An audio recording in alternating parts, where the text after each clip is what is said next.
throughout the years. But as it certainly seems to us here at Vancouver Aquarium that the more we learn about these dolphins, the more questions we end up having. But it's hopefully with the help of Helen and Hannah here this afternoon that we'll be able to learn more about these two pretty incredible dolphins. And part of what makes them so incredible is the fact that we can even see them here together. This species is pretty rare to find in facilities. They can be identified by the beautiful torpedo-shaped bodies that you just saw, as well as that unique coloration of gray, black, and white along their top and sides. It's that coloration that gives these dolphins their name. They're known as Pacific white-sided dolphins, and they are considered to be one of the more sort of acrobatic species in the world. And things like that might be why. But just as that name, Pacific white-sided dolphin, suggests, these dolphins can be found all across the North Pacific Ocean. From the north coast of Mexico up to Alaska and over to Japan and Russia. And you can see a very wide range. Some of you here have perhaps seen leaping dolphins like Helen and Hannah before. Anyone here seen Pacific white-sided dolphin? Alright, so 5 of you. They're not a lot right now, and sure, that makes sense, because for a long time these dolphins were known as an offshore species. It was pretty tough to see them along our shorelines. But for some reason over the past 8 or 10 years or so, perhaps because of prey, they've been shifting and moving closer inland. So we're starting to see more and more sightings coming from the ferries between Vancouver and Vancouver Island. So never know, keep your eyes peeled, they might see them because they are our neighbors. And it's maybe because of the fact that they're our neighbors that we're well aware that there's a number of dangers that these dolphins face. And those dangers are something Helen and Hannah know about firsthand. Yes. Now, Hannah here is someone who works pretty closely with these dolphins, and she might be able to tell us a little bit more as to their amazing story of survival. Rehabilitated animals. They were fully found in Japan of the coast of Japan and brought to rehabilitation facility where they were deemed non-releasable. Luckily, they found a permanent home here at the wild. One of the people is Helen. She has been acquired since 2005. During this time we've been able to maintain a very strong relationship with her in order to provide her with the best possible care through training and regular checkups. In fact, every day that we spend with her reveals more information about the species, as well as their individual personalities, which, believe it or not, are just as different as you and I. But most of all, even I can remind us every day that fish nets can pose serious threats to dolphins all over the world. Thanks, Anna. Now, it's because of these sorts of threats that we like to try and find new ways to protect these dolphins. And we found that really one of the best ways to protect them is to always be learning more about them. Some of the things that we know about these dolphins is that often they tend to travel in groups.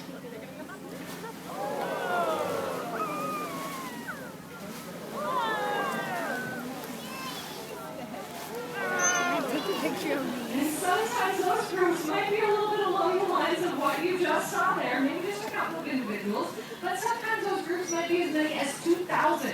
And they are often seen traveling together at incredibly high speeds. Keep your eyes on Helen here. Whoa. She is doing a very good job of showing off how fast these dolphins can be. They can reach speeds of around 35 kilometers or 22 miles. And that speed really comes in handy when these dolphins are trying to escape any predators. That speed can also come in handy when chasing after prey.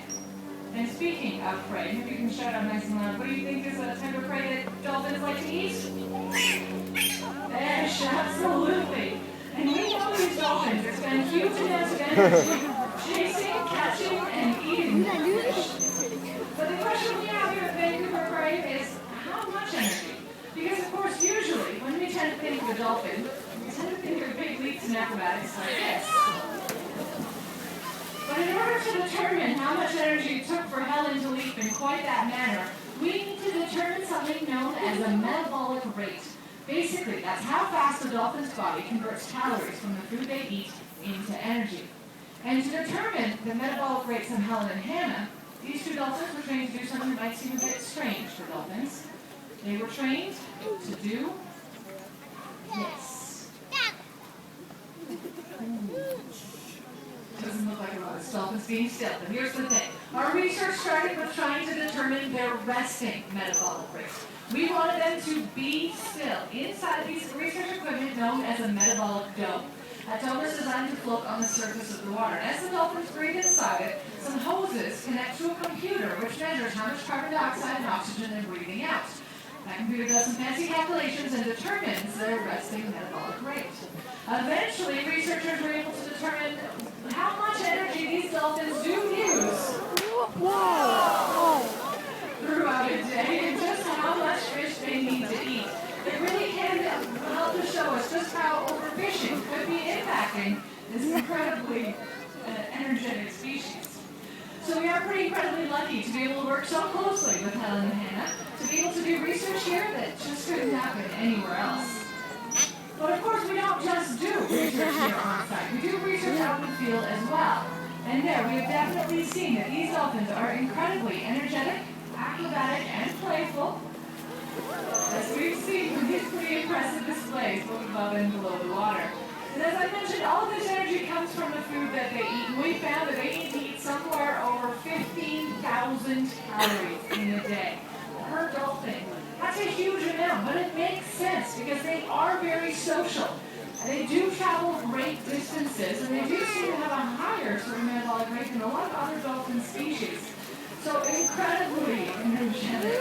And we often see that with any sightings that are reported to the Vancouver Current Species Association Sightings Network. In fact, most recently, these dolphins were seen in and around the northern coast of Vancouver Island, showcasing their amazing lively nature.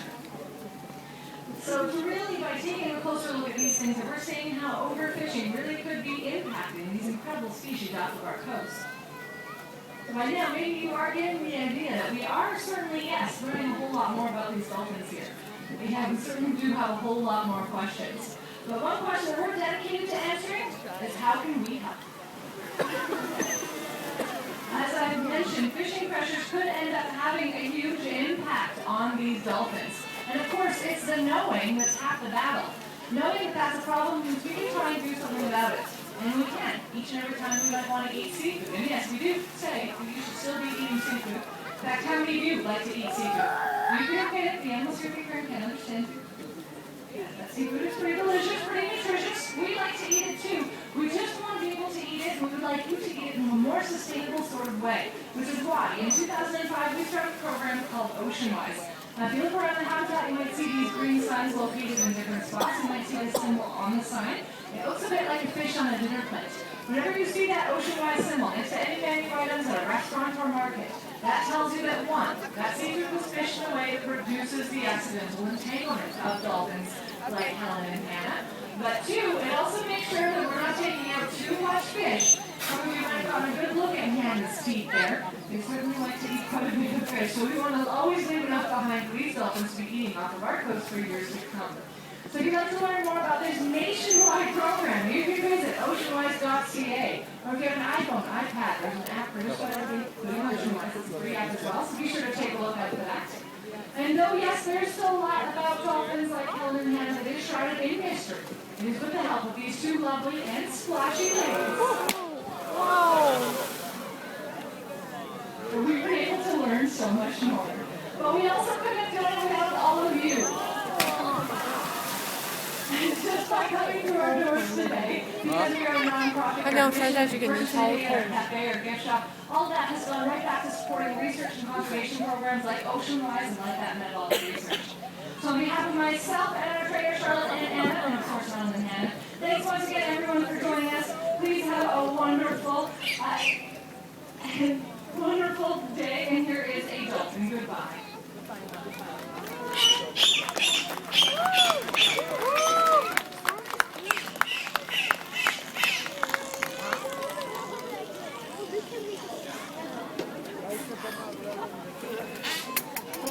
So again, with that dolphin goodbye, thank you so much for joining us. If you do have any further questions, please come on over and ask. I'm Keely. I'll be making my way next